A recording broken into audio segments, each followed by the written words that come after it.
Will baking soda and vinegar really clean up your old oven trays? And does Coca-Cola actually remove rust? Let's find out. So you may have seen stories online of cleaning up your old burnt out pans and oven trays using baking soda and vinegar. Some of the videos I've seen have you believe that after that exciting chemical reaction and leaving it to soak, all you have to do is give it a little wipe over and it'll be as good as new. Well, I'm going to test it out using this really well burnt on oven tray. Now this one isn't just a prop that's been made to look dirty, it's a well used, very real baking tray that's become dirtier and more burnt on over months and months of use. So let's see how well this cleaning hack really works. I'm sprinkling a good layer of baking soda all over the tray. Then take some white vinegar and pour it over. This creates a really cool chemical reaction which foams up and releases CO2.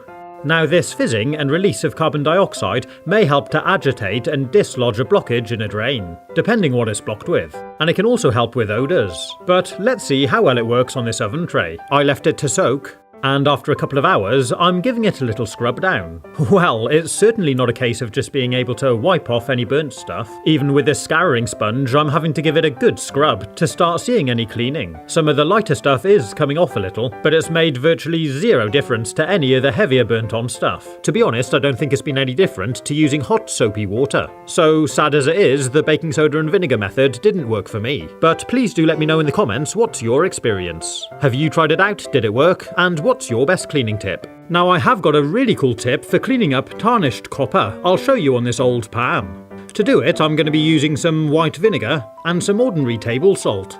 Start by placing the pan in the sink and give it a coating of salt, like this. Then take your vinegar and pour it over the salt. But do try not to wash it all off. And if you like, you can add a bit more salt on top. Leave it for just 10 or 15 seconds and you can see it's already starting to clean off the tarnish. Then I'm taking a scouring sponge, pouring on some vinegar, and using it to give the pan a good scrub. And you can see it only takes seconds for the copper to start shining again. I'm adding a little more salt and giving the sides a good clean too. And with just a little light scrubbing, your pan starts to look like new again. I even managed to clean off the burn mark on the bottom. Pretty cool, huh? If you thought this was a good tip, please do hit the like button. And I'll be showing you a load more of my cleaning tips right after I try out the Coca-Cola on rusty metal myth. For this test, I'm going to try it out on these rusty old pliers. It is just surface rust, but it has started to become quite thick. So apparently Coca-Cola contains a small amount of phosphoric acid, which can also be used as a rust neutralizer. Let's see how well it works. I'm placing these pliers nose down into a glass, then filling the glass up to completely cover them. It feels like such a strange thing to do. And you can even see some bubbles on the surface of the pliers. After 6 hours, I lifted them out. I dried them off a little on this towel, and let's take a look. So it does kind of look a little bit better than when we started, but there's still a lot of visible rust. Over time, supposedly phosphoric acid will neutralise rust and turn it into a black oxide, but there's only going to be a small amount of this acid in Coke, so let's see what happens if I leave them submerged for 24 hours. I'm also going to be trying it out on this rusty metal plate. You can see the rust on this really is quite bad. I can even scrape off this little layer. I'm putting it in this bowl and pouring over the Coke.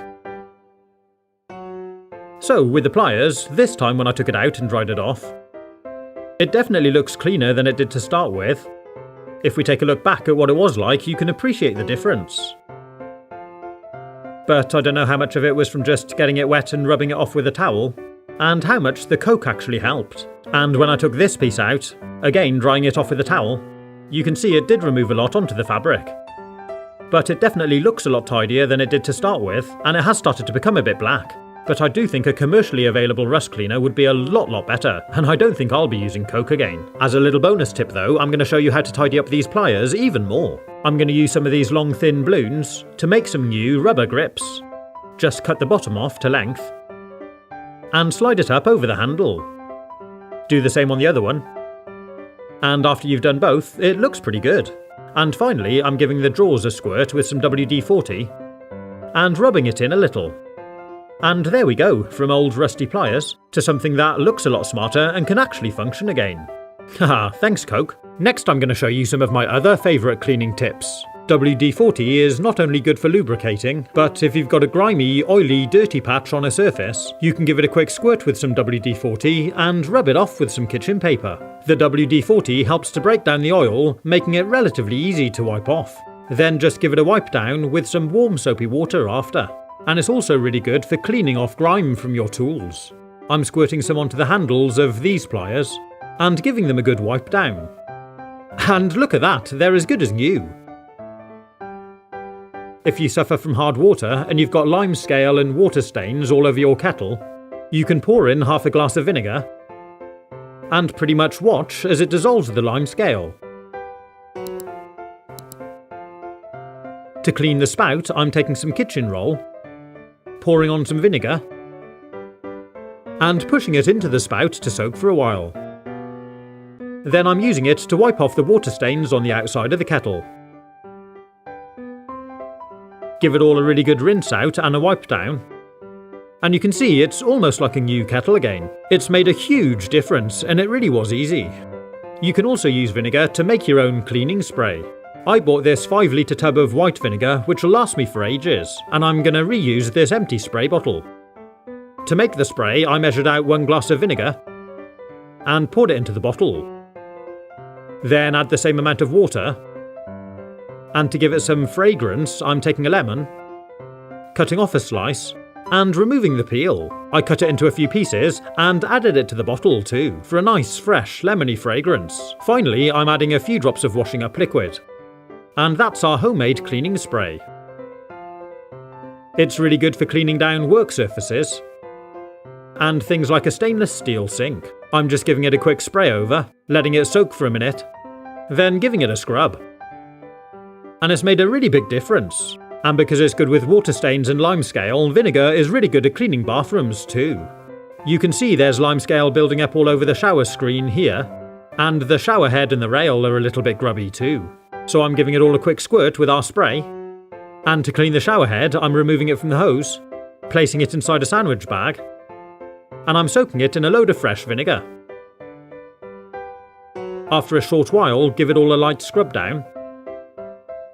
And check out how clean the shower head is now, ready to screw back onto the hose and clip onto the nice clean rail. And look how clean the shower screen is. If you enjoy having a candle, but accidentally spill some wax onto the carpet, it can be really difficult to get out. Here's a tip to help.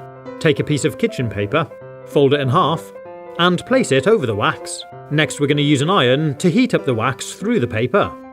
And as the wax melts, it gets absorbed into the paper, like this.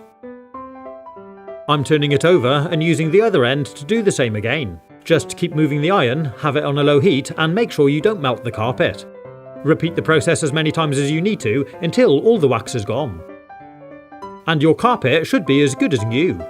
Pretty cool, huh?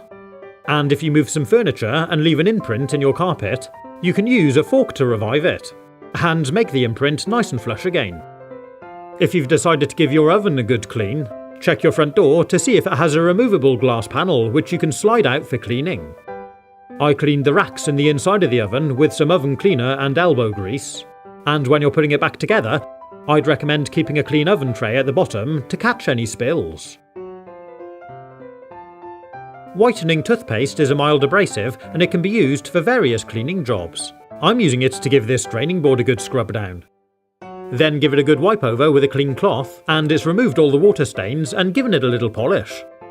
I'm also using it for the sink and the other draining board, and it's made such a difference. Check that out. You can also use it for jobs like cleaning up your old trainers. I'm putting some onto a toothbrush and giving this shoe a good scrub. Really get into the nooks and crannies and work your way all around. Then give it a good wipe over and look how it compares. It's cleaned up really well. I'm also using toothpaste on this old toothbrush to clean up some discoloured tile grouting. It does take a little bit of scrubbing, but it made a huge difference. If you enjoyed this video, you might like to see these really cool life hacks by clicking on the link here, or check out these food and cooking ideas. Have fun, stay safe, and as always, thanks for watching.